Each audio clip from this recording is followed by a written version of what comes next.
Good afternoon, everyone. Pranam. I'm honoured and I'm pleased to be here. I'm very privileged. That's all the pleasantries. I've got to get through this in 10 minutes. And I felt that we could, in 10 minutes, give a panorama, little bits and pieces of our successes in Wales. But after thought, I felt very strongly that we should focus on two issues, two interventions, two projects in Wales, which actually combine all the essential elements of improving quality, improving methodologies, and actually achieving patient safety. So that is what I'm going to do. However, a little advert is that if you wish to know more about what we are doing in Wales, then you can pick up a beautiful booklet written in English, and will tell you all about what we've done. So let me now focus on the best improvements from the UK in regard to Wales with that introduction. Spotlight on Wales. Well, some of you know it well, others will just think of it as something that is tagged on and England. It isn't, it's a separate country within the United Kingdom, and it's a population of about 3 to 3.1 million. It's said to be governed by the Welsh Government. Well, I'm very pleased about that. And there are two official languages. In fact, there are two official languages for the whole of the United Kingdom, and they are English and Welsh. Because under the Welsh Language Act, you can actually, Welsh is an official language in all parts of the United Kingdom, but it is rarely spoken elsewhere than in Wales. We are very proud of the legacy we have in Wales of the founder of the United Kingdom's National Health Service was a man called Aylward. And he was Welsh. With a name like that, you'd expect him to be Welsh. And the principles that were referred to earlier, which encompass universal coverage, comprehensive and free at the point of delivery, were articulated first by him. So we want to keep to that. And in fact, we've got a commission called the Bevan Commission, which is an international expert body, which actually looks at quality and looks at the reforms of the NHS in Wales to see that they still would be identifiable to the architect Aylward Bevan.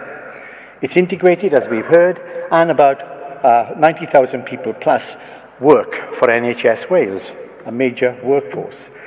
Our history is a simple one, but a very important one, and one that has bred success. We began with a campaign, the Saving 1,000 Lives campaign. We achieved that in a period of 2 years. We achieved avoiding 50,000 episodes of harm in the same period, and that led to the government being persuaded, and other people in Wales being persuaded, that this was a good way forward.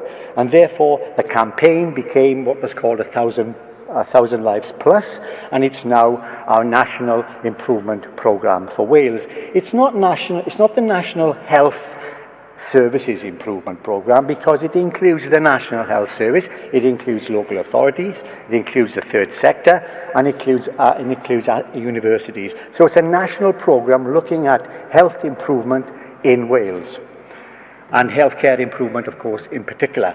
And now I'm going to speak in particular about the state we reached now in 2013, where we think we're going to go a bit further in making sure that everyone that's involved in getting in touch with patients, whether it's directly in delivery of healthcare or it's in the administration area or whatever, that they become involved in maintaining and escalating the improvement methodology. And therefore we're looking at capability. In our improving healthcare system, across the system, the same as in yours, and all that will be spoken about now is clinical practice, the role of evidence, the emphasis upon tangible outcomes, the value, not just the value that brings, but the values that are being expressed in delivering those outcomes, the focus on people, on the workforce, and on will or culture. And that's what we think this particular intervention presents. 4 key drivers to achieving excellence: ambitions and commitment, as it says there, of our staff, most important, the views of the public, and we engage with the public in various ways over and above the community health councils, which were seen in an earlier slide. Transparent and open reporting and performance, and a system that demonstrates the behaviours of high-performing, quality-focused organisations. It's all very well to say that, but let's demonstrate that we are actually doing that.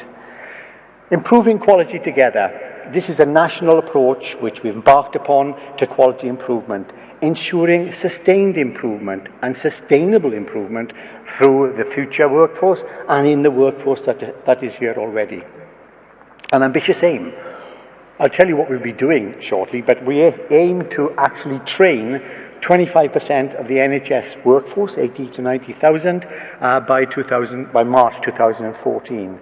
And that, we think, will make a huge difference to the way in which culture of the organisations will change, and in the way quality and improvement and transparency will be embedded.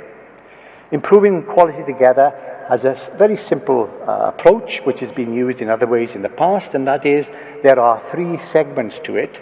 Bronze, ensuring that people in the organisation are aware of the quality improvement approach, and that's extremely important. When Robert Francis, standing here or sitting there yesterday, was asked what are the 2 most important issues that he felt came out of his inquiry, and it was, 1, the board, and I'll get to that shortly, the board knowing what's going on in the organisation and doing something about it and exerting good governance, and the other thing was transparency and the freedom for healthcare professionals and others working in the health service to actually report if they're upset, if they're disturbed, if they think there's an improvement. And that's what this does. And the bronze one, the first award, is letting people have freedom to talk about improving things that they see should be changed, and being transparent and free in doing that. Then the silver. The silver is then to able to apply quality improvement approach with support. So not just picking up what should be done and raising that issue, but actually doing it with support in the context of their job. And finally, being able to actually do that yourself and to apply quality improvement approach independently and support others. And overall that, and again going back to what Robert Francis says, the board being involved in the same way. So the board is not only well aware of what's going on at the front line, but is also aware of its role in ensuring that quality improvement is embedded in the whole system and being part of the improving quality together. And therefore allowing transparency, allowing whistleblowing, if that's what we're going to call it, but I would rather say allowing people to speak about the ways they can take these issues forward without blame, without any worry, and actually be welcomed in introducing these issues so that it can be dealt with. Let's have some quotes. I won't read out Neil Windsor's quote, but this is just representative of what's happened so far, and we're only into the first few months of this initiative, but I think that's very important. I can make this improvement. Somebody can be working in an organisation, they see there's something that may be a little bit wrong. Nothing is too small to talk about, and nothing is too big to raise, and nothing is at all nothing is just left on the side unaddressed. That's what this is all about. And it gives empowerment to people. And that's an overused word, but it does do that, and it engages people. It ensures a sustained improvement through the workforce at local and national level. New and existing programs, education programs that will be developed as part of the whole initiative. Enables learning, enables people to actually change the way in which they work and improve the way in which they work, improving quality together.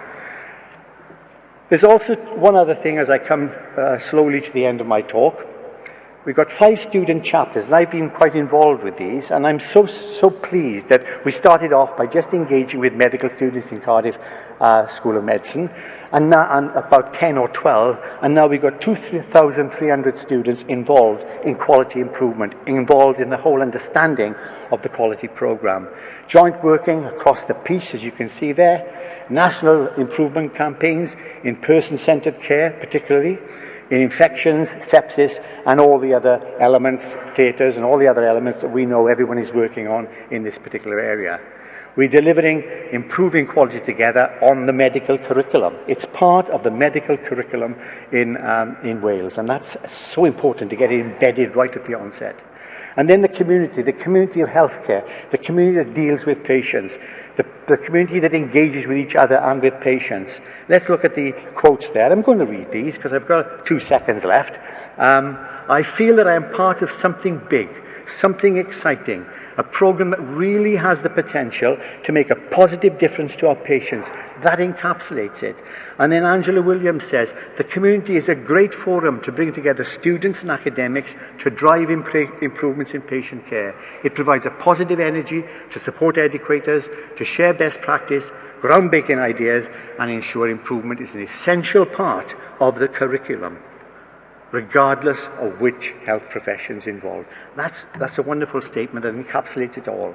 So therefore, improving healthcare across the system, building on the organisation's commitment, identifying the best way to support capability and capacity, focusing always on evidence-based and our hard, tangible outcomes, stretching all our thinking, getting people involved. A national improvement unit is there to support all this work. I think that's it. I've only spoken about 2 initiatives really, but I hope I've got the message across that we know what we're doing in Wales, we're doing it well, despite the fact that unlike England and Scotland and Northern Ireland, our budget is not ring-fenced. So we've seen a real fall in the amount of money we're getting to the NHS in Wales. But despite that, we're still making improvements. Thank you very much.